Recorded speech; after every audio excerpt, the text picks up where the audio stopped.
Hi mga sisi, nandito nga pala ako sa aking bagong binling bahay na hindi pa tapos. Charot.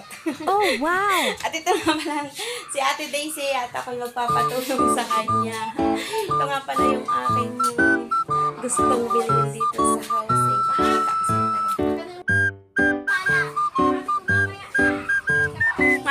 Maalis ako bukas.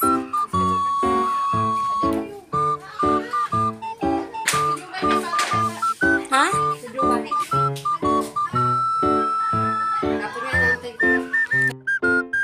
Nga pala ang palibot ng bahay ko, sila Sisi.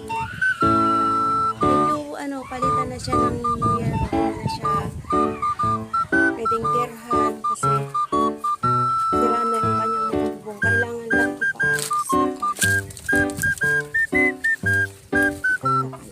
Medyo malaki din ang space niya. Aking papalinisan. Kung mabangon ng gabi dito, laging as in lagi. At ipakikita ko naman sa inyo ang loob. Sa ngayon pala ang CR nito. Kailangan ipa-repair pa rin.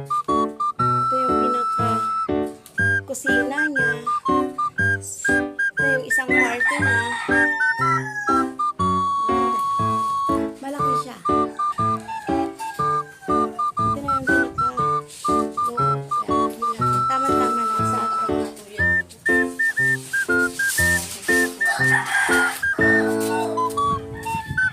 at tabing kalsada siya.